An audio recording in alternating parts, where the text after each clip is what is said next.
Stop backing away from it. Lean in and make friends with it. It'll talk to you. It will give you information about you. Allow yourself to get quiet and just say hello. I know you're trying to get my attention. How do I know that? Because you've come up over and over and over and over. I'm listening. Welcome to Women We Should Know with international speaker, mindset reset mentor, author, and your host, Lesley Michaels. With audacious honesty and candor, the Women We Should Know podcast presents the wisdom and life-empowering insights of women who are the embodiments of innovation and social evolution. Please join Lesley as she shares potent conversations that will inspire your personal and professional evolutions. Welcome back to Women We Should Know, the podcast where we consistently bring you the voices and the faces, the creative initiatives, the audacious actions of women who are coloring outside of the lines, who are challenging the status quo by refusing to get into boxes that were created by someone else, and who are carving new paths, and they are leaving a torch on for us to be able to follow. It is always my privilege to be able to speak with these women and to bring them to you. And I cannot remember ever doing one of these podcasts and not learning something, often many things. And I trust that the same is true for each of you, because that is our intention here at Women We Should Know, is to bring information and conversation that turns on a new light, that sparks a new interest, that stimulates a new curiosity. And we have a woman with us today who is doing just this in a very big way. Dr. Valerie Renee Shepard is a catastrophic stroke survivor. I can't even say that, catastrophic stroke survivor, a self-mastery expert, and CEO of the Hartley Center for Mindfulness and Self-Mastery. She helps people transform their lives from the inside out. Now, you know I love that, because those of you who've been with me for a while know I'm always talking about the fact that this is an inside-out journey. So she's helping people transform their lives from the inside out using her proprietary 4-step process and the other spiritual principles and practices in her multi-award-winning #1 international bestseller, Living Happy to Be Me. Don't worry about it if you're jogging. You don't need to write that down. I'll have it in the program notes. Dancing Your Soul Light Style. Be able to go to the program notes, get a link to that. Valerie received her PhD in Consciousness and Human Potential in 2021 and is on the board of the Evolutionary Business Council. She is a member of the National Society of Leadership and Success and a recipient of its Excellence in Service Award. Now just wait for this.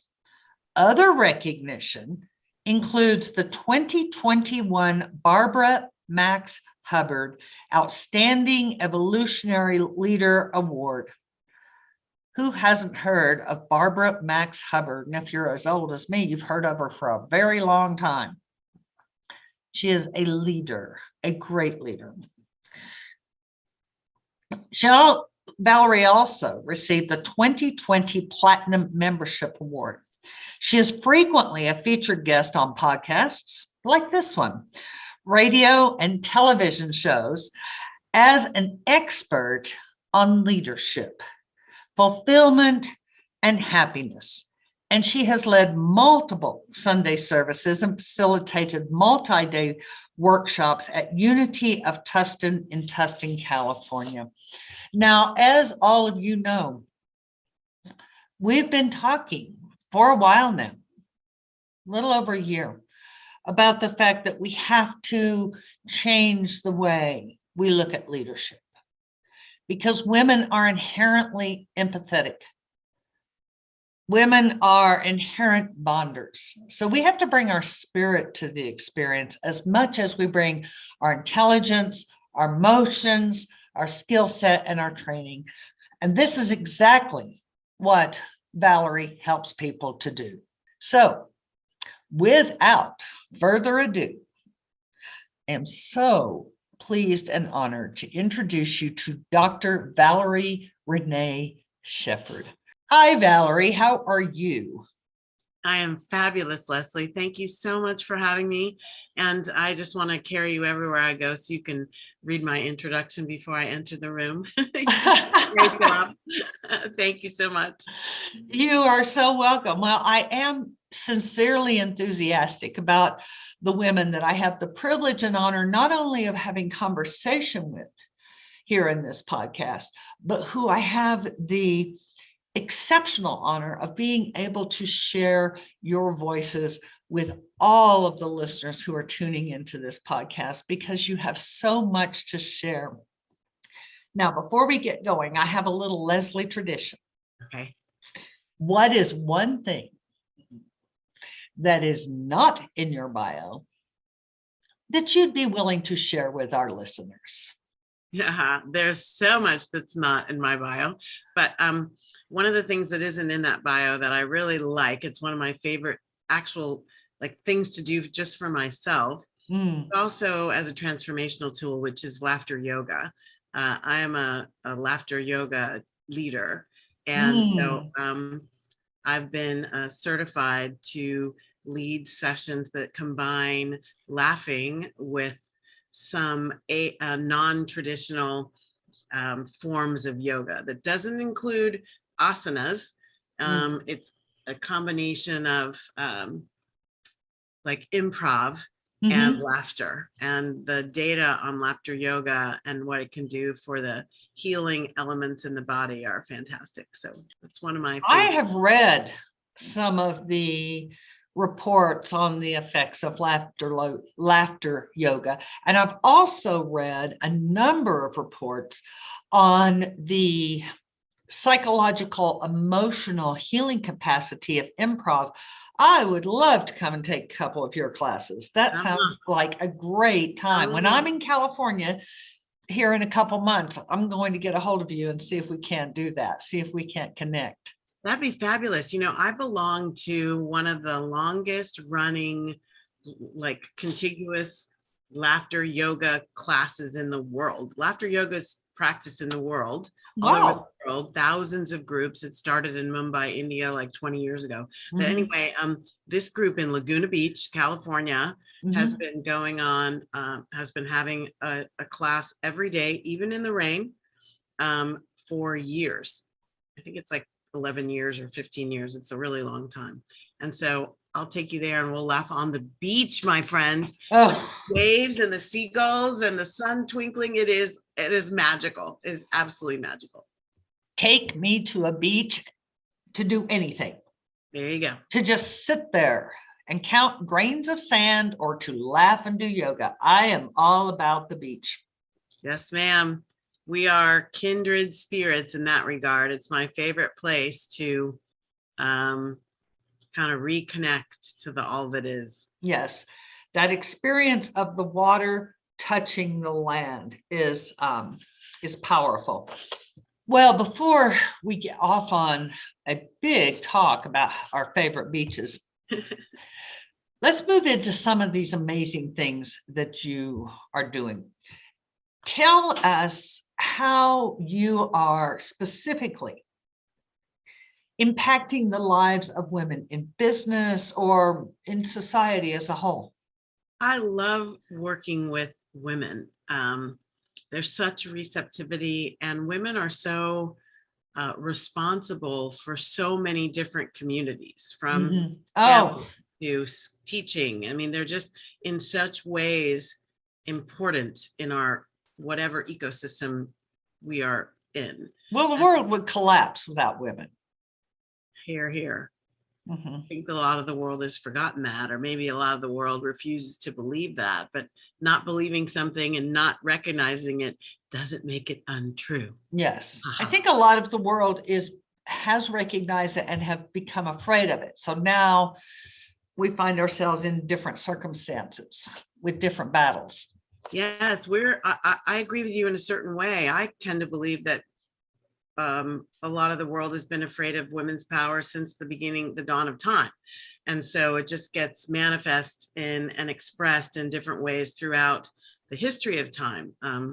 You'll That's, get no argument from me on that. It is yeah, just it's a sustainable, provable fact. I do what I do with women the same way I do what I do with other people, which Mhm. is I help women understand more deeply, like see below the surface of what they're experiencing in our lives, Mhm. look below the surface, get a clarity, some understanding about what that is. What are the Mhm. whys and wherefores of why I'm Right. experiencing whatever? And then I help them transform it. Like, how do I shift from what is to what I'd rather have, to what's more fun, more Mhm. fulfilling, more Mhm. enlivening for me? Mhm. And Mhm. I do that through my book, through private VIP coaching, through workshops, retreats. Wonderful. Can you give our listeners just a little bite, a little nugget of insight as to what they experience when they connect with Valerie, whether it be through your writing, through a Zoom, through an in-person experience? What is unique? Because I know there are many things unique about you. What are so unique about you that you bring to them that they are not going to find somewhere else? Well, my intention always is that they feel my heart, that Mhm. they get a connection that is beyond the intellect. It's not a plus or minus. They don't really, or they're not really in the dance of comparison with their brains. They Right. are activated at the heart level. They're Mhm. feeling what I'm saying more than they're intellectually playing with what I'm saying. Right. And what they feel, the difference is that I believe I have the ability to help that heart open and Mhm. to have them connect to what I'm saying at a place where their mind and their ego don't get in the way and try and push it out of the way. And what that gives them is the opportunity to sink deeper into truth, the truth for them, Mhm. and grow and soar higher into what's next. That is wonderful. I don't think, if we're honest, which some days is easier than other days. That's the beginning point of honesty, is that some days it's easier than other days. But if Yeah. we're really honest with ourselves, being willing to recognize that shift from when we're in truth to when we're in ego is an actual skill set that has to be developed. I believe that this journey into our higher selves is all a part of why we came to this Yes. planet. And it is the journey of life. Like, Mm-hmm. life is not, it's not a chapter. Like a lot of people say, well, as we get older, we can let go of being a parent and let go of trying to get a career and trying to Mm-hmm. ascend the career and trying to amass wealth. And then we can go into this more introspective, blah, blah, blah. And I just think that's BS. That's why Amen. one of the groups I like to teach is young adults. It's like, why wait until then? Like, I wish Yes. I'd known what I teach when I was 19 and Right. I was making decisions about which college to attend. I wish I had known all this back then. So for me, Why not learn it earlier so that you can pass it to your children so that the next generation has an easier walk? That's well, my prevailing question. I totally agree. I mean, some of the ills that we're living through in this world have been handed down generation to generation to generation, even when the current generation is saying, I will not be like my parents. They're doing it Right. anyway because that's what they were role modeled, and that's how they've kind of built their life. And anything we resist, this is universal law. Mm-hmm. Whatever you resist persists. Mm-hmm. So while we're trying our darndest not to be something, we're actually expressing it all the time through our subconscious and unconscious. So I agree. And Mm-hmm. it's all about creating oneself every minute of every day. It's I call it, like I talk about some of my practices as forever practices. You know, the wink, wink, say no more is everything's a forever practice in this ascension process. Like, how do I get to my highest self while I'm in the physical body, still living here on the planet Earth, and where I can affect others, bring more peace, love, and joy onto the planet through who I'm being and how I'm interacting and connecting. Right.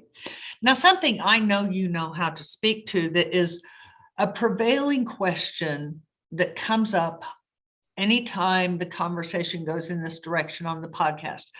Well, that's all great, peace, love, and grace, but I've got a mortgage to pay. And there's that disconnect in a lot of people's minds. Can you speak to that, Valerie?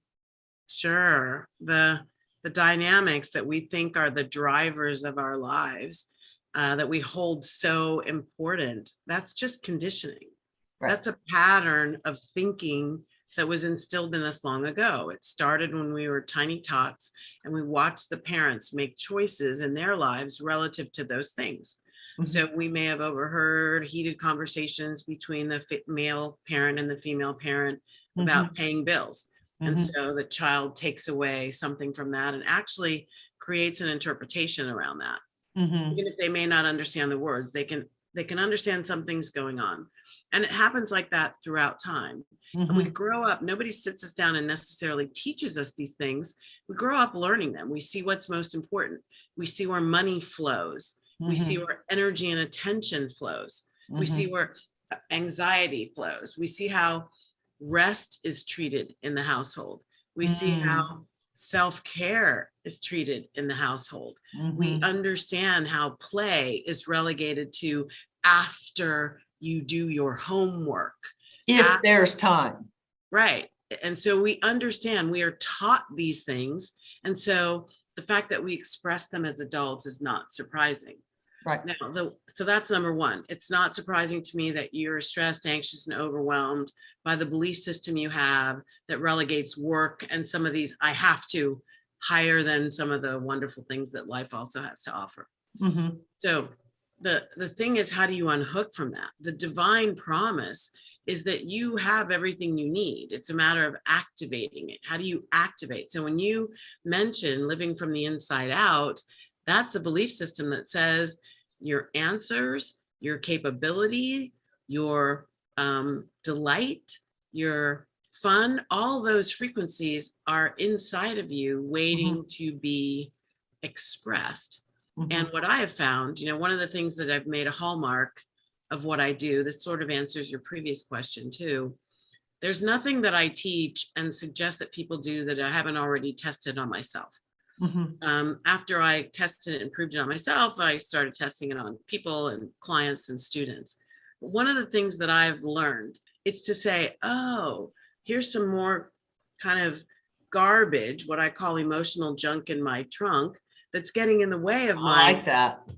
That's getting in the way of my being able to manifest at the highest levels, being able to hold that center, even when all around me it looks like chaos and horrible things are happening. I can still be a beacon of light. It's just, to me, muscle memory. And when I haven't been able to do it, I can usually trace it back to I haven't been practicing. That doesn't make me bad or wrong. It just gives me an opportunity to go, what do I want? Right. Oh, I want more of that. Let me start, restart, cultivate, get back on track. Right. Giving that to myself. Right. That's all. Right. Right. Let me remember that it's a little bit more important than whatever that was I was doing 5 minutes ago. Isn't that the truth? Let me remember. Let me remember. We don't have to, you know, we spend a lot of time thinking that we're not enough. And so when we're not enough, we have to do all this additive stuff, right? Even I've been in the space, I've got to get another credential and another degree and another this, and I've got to do more of that in order to be enough so that I can get the promotion, make more money, figure out my life, have the great husband, have whatever that is, whatever your list is for you. The truth is, it's already in there. And so when we sit in, oh, I don't have to go chasing it. I don't have to find happiness. I just have to activate the happiness that I came in here with, We came in laughing and playing, and, crying as a child doesn't mean we're necessarily unhappy. It's a way to get attention and to get more of what we need. It doesn't necessarily signal unhappiness. Exactly. I think that's one of the lies we've sort of perpetrated on ourselves, that tears are bad and they have something to do with bad stuff. And I've talked to so many people who won't allow themselves to cry because of what it signals. And it's just an emotional release. It's just an expression. I understand those people. Grow up with a British mom, as I did. I have 2 points I want to speak about, kind of unpack within what you were talking about. First of all, I've read so many different studies, opinions, research papers on the DNA contribution to our negative, also our survival and positive, but to our negative fear-based thoughts, practices, habits. Where do you land with that? Historical legacy trauma, as I call it, is definitely scientifically proven. Yes. That we all, every single one of us, are carrying good and difficult, good and traumatic from our ancestors. And so, and they're showing it with young children today in the 21st century, tied to war veterans who have PTSD. And how does it skip a generation and show up in a child who's never really been with that war veteran? Right. So yes, I truly 100% believe, and I know for a fact, I know for myself that I carry some of the traumas of the ancestors. I'm wearing ancestral attire right now. I got up this morning, and as I was asking, what should I wear? I could feel the ancestors, so I put this on. It's interesting that you asked this question. I believe we carry their joy. Like, I know the dances of the ancestors, the drumming of the ancestors, the joy of life. So I know for a fact that my ancestry is in me, and it shows up in difficult ways. It shows up in times when I'm feeling really sorrowful. Something will trigger a memory that isn't my memory. And so for me, it just feels like intense sadness or longing or hurt. And sometimes it's rage, anger, and hate.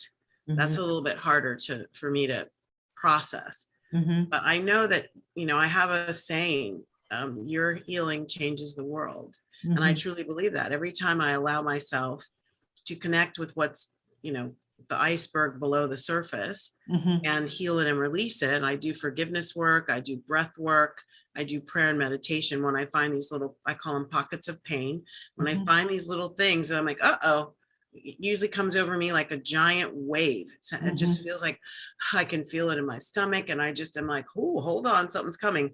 And I just allow it to have me. I surrender.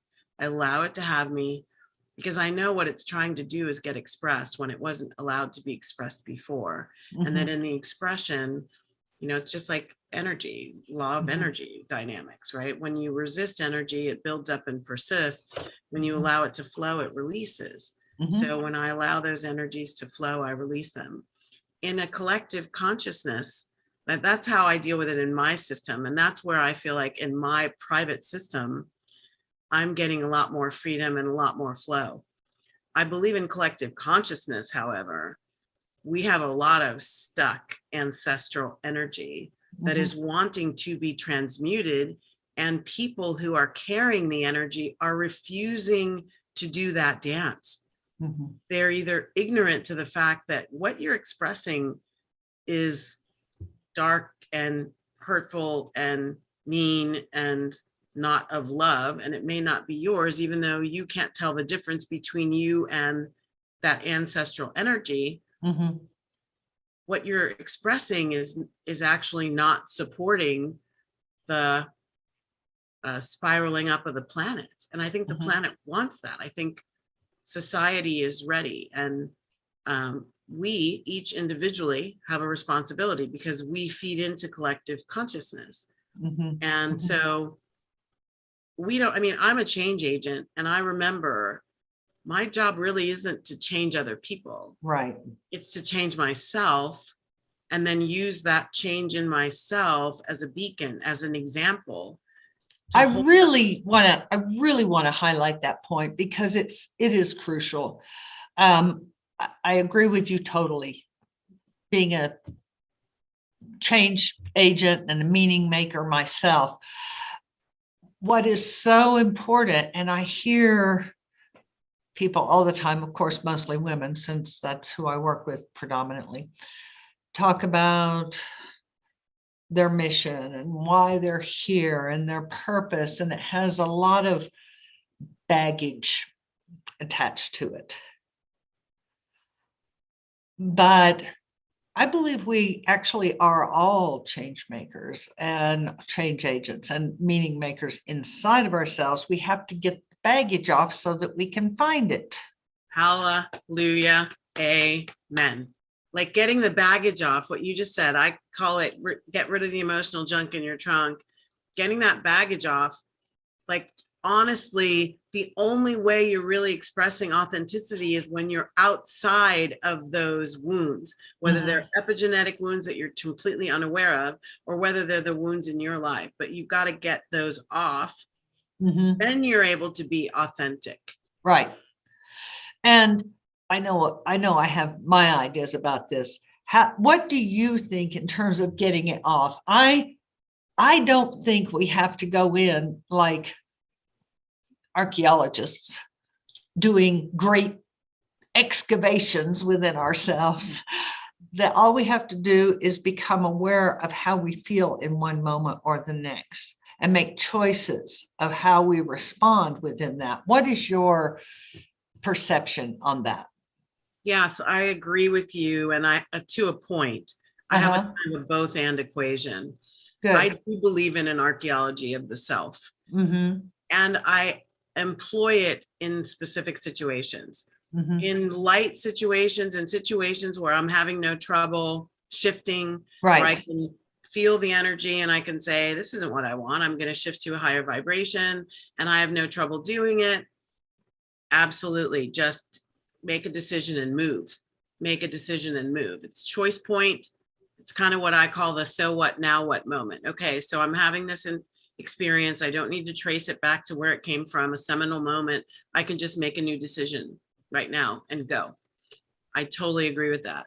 And I also believe there are situations where I see a repeated performance, like this keeps coming up. Right. So shifting the way I'm doing is helping, but it's not getting to the bottom of this. And I'd like this particular wound to stop expressing. It slows me down. So in that case, I do go through a little bit of an archaeology, and I sit with the situation. And what I tell my students is stop backing away from it. Right. Because wherever you go, there you are. Hello, Confucius, one of my favorite quotes. Exactly. Lean in and make friends with it. Like it'll talk to you. It will give you information about you, from you, to you, for you. So lean in and make peace with that, whatever the wound is. Allow yourself to get quiet and just say, hello, I know you're trying to get my attention. How do I know that? Because you've come up over and over and over and over. I'm listening. I want to know what you have to tell me so that we can both be free and spiral to a higher level. And I believe that kind of archaeology can, and especially done with the word you said at the beginning, curiosity, one of my favorite words, that word can help you create a new relationship with your old past, your old hurts, your old regrets, your old resentments, your old shame, whatever that is. Being curious about what it came to teach you can help you really benefit, while also not having a horrible time while you're doing the archaeology. It doesn't have to. This is a question that comes up when I speak about, shifting vibration, or one of the guests do. There's always a question of what are you talking about and how do you do that? To take that to a place of actionable for our listeners. So actionable to me is how do I simply just do it? Yes. So shifting vibration is one of the easiest things there are. It's just a matter of changing. So I'm feeling sad. Like you can practice. This actually is from my acting career, but this is a great practice tool for getting in touch with your emotions. Just do it by prompting yourself to go, I think I want to feel happy. What does it feel like to feel happy? Remember yourself feeling happy. Allow that to come from your heart, emanate from your heart, up your body, down your body, all the way through your body and out your body. And if shifting focus, then you shift focus and the vibration follows.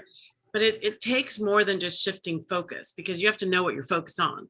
So well, of course, a lot of people think they're shifting focus, but they're still telling the story of the negative thing. Right. I've seen this so often, and it looks like this. Yeah, that sounds really good. But so there's the first thing. You just shifted right back. But means cancel out all that stuff. And now I'm going this way. And they'll talk a minute on the good stuff and 10 minutes on everything after the but. That's the problem. So we have to catch ourselves in our own butts. That's right. Catch ourselves butting. And we have to immediately, like I like using a sound to break the cycle, like to really wait, I'm not going there. I'm going back over here. Oh, stop it. I've got to stop. Like, do you? Oh, I love that, using that simple sound application. Yes. And the other thing is I can put it on a timer. Like I do believe, I'm not suggesting being Pollyanna. I'm suggesting move the energy, make a choice. So there are times when I need to get the anger out. I need to rant another minute. And so I will put my phone on a timer. I'll give myself a minute. Or if I'm talking with a friend, I'll say, okay, I'm turning on the timer. We can rant for 2 minutes and that's it. Then we've got to do a cleanup job here. And I like consciously make the decision. Ranting is what I need right now. Crying is what I need right now. Thinking I'm a victim is what I need right now. Being angry. Then I'm going to make a choice for a higher vibration. And I'm going to take myself there. And there are things I do. So laughter is one of them. Silence and meditation, where I do a heart soak. That's a heart math technique, bringing things that are troubling me. I love heart math. Me too. Bringing them into my heart and flooding them with gratitude. There are a number of, forgiveness is one of my favorite ones. Gratitude. There are a number of ways to shift low vibration energy into a higher vibration. I mean, frankly, if you can just come out of what's low vibration into neutrality, like you don't have to go from there to here. You could just. That is such an important point. Such an important point. Just sometimes we can't leap all the way across the pond. Yep. But if we can stop drowning and just sit on the bridge in the middle. Right. It's soaked with our hair hanging down, with our makeup dripping. Just sit there and go, okay, here's where I am. Yeah. This is where I am right now. That is a bridge too far, but I'm not going back down there. Right. But I'm going to just hang out right here and breathe, and then notice if something tries to get your attention. We're not really taught that. We're not taught that. I think that sets up a lot of people for failure. And then they kind of downward spiral because they think they're the failure. Well, if this person is good at what they do and I'm failing, so it's not that. It's not the technique. It's that I'm a failure. So it doubles down on negative for that individual. And I think it also makes people not necessarily want to do it. Like, I'm working on a book right now around stress, anxiety, and overwhelm. And the coping behaviors that we have taken on thinking they're the solution have become such a crutch across society that people can't tell where they are. The more deeply you understand who you are and why your journey is your journey, like what is this like this for, the more you'll understand that what is a place of pause that may be like frustrating. I don't want to pause. I want to keep going.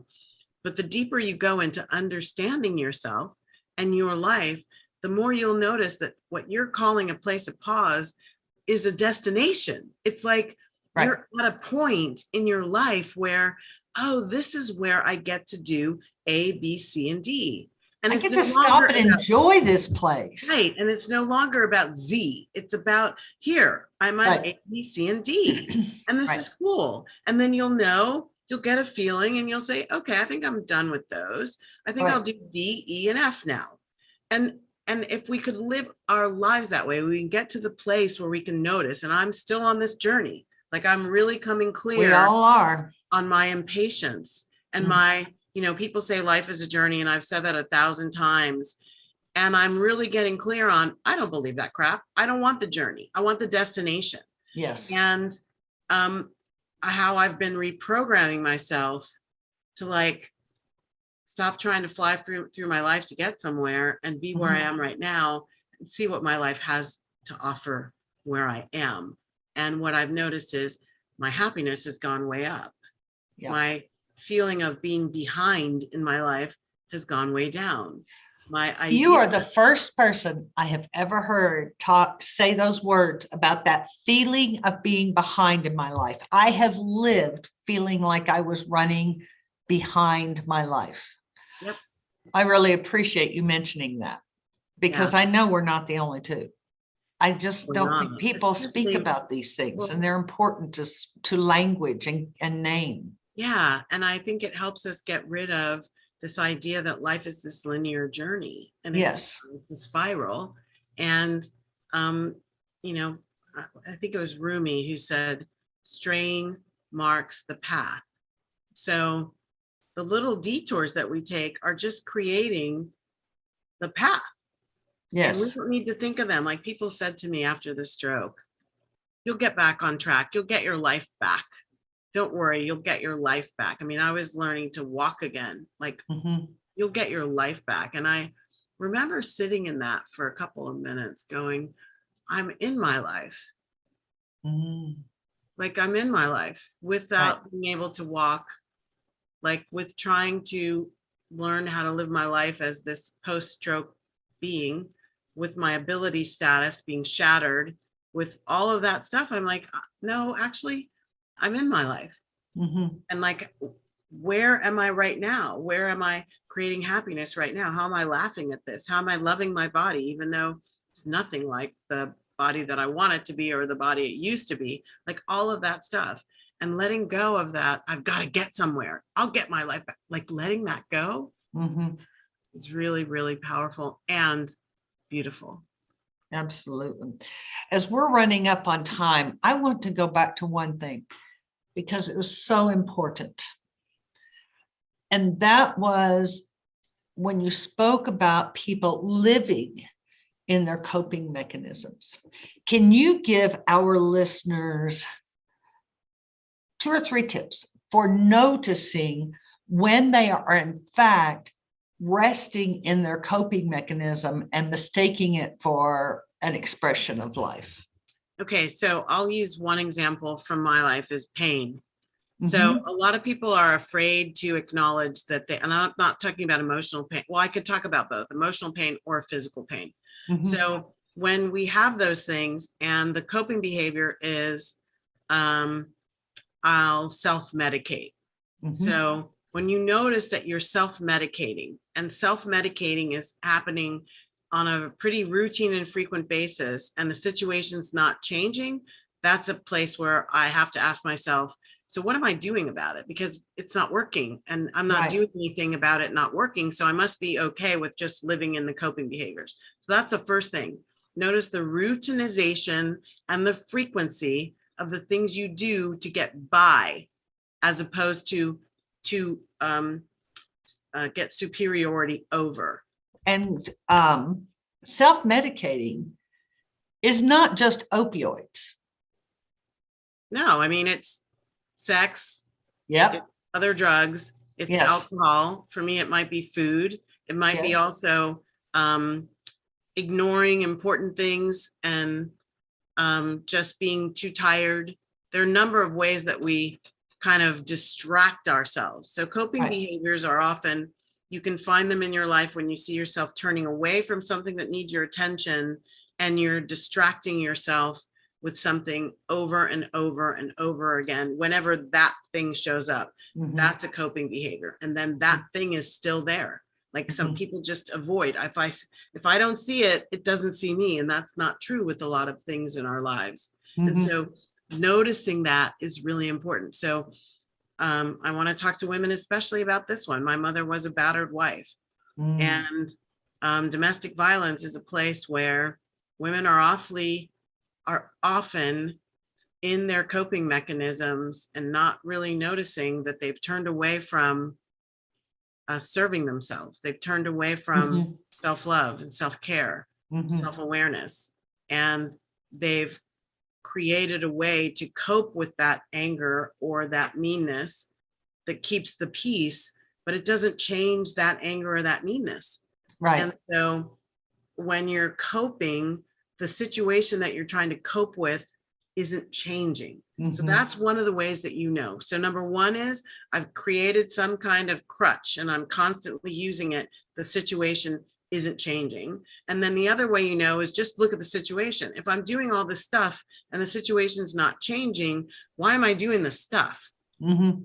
Like the stuff is about making me okay with it. Now, in certain cases, coping behaviors are critical, like a job that you can't leave. Right. I get it. You got to have coping behaviors. However, at that point, what we have to notice is how much can we change about the situation that we can't walk away from. So until I can walk away, I need to make this better as best I can on the outer edges, however I can, so that I'm not stuck doing coping behaviors that'll eventually disintegrate. They always eventually stop working. Yes. They become impotent. And then you're just finding another one. So yes. And then you have to escalate in coping mechanisms. Yes. And then it's one piled on top of the next. Yes. Thank you for speaking to that. That's an important thing for us to notice. Mine is binge watching. I don't even own a television, haven't had television in 35 years. But if I'm searching around for a streaming network and binge watching some stupid show that has no relevance to anything, I know I'm in my coping mechanism.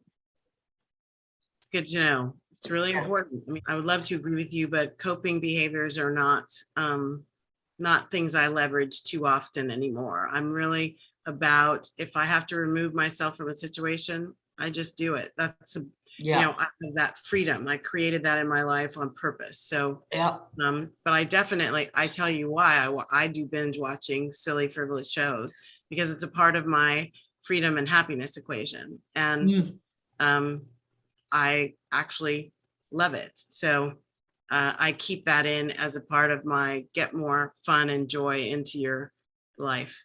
Well, good for you. Yeah, I don't do it often, but which is probably why it's so easy for me to notice when I am doing it. Maybe once a year, I'll catch myself. Oh, here I am sitting here binge watching again. And I will say this last thing. It's not about noticing them. It's not about noticing how the world is letting you down and how all the crap that's going on out there. Because guess what? There will always be something going on out there that doesn't fit your model of how the world should work or what's beautiful and loving. So it's all about how do you change you? Yes. Yes. Are you responding? Are you flowing? Are you just reacting all over the place? Exactly. Spastic reacting is what I call it. Very good. I love that.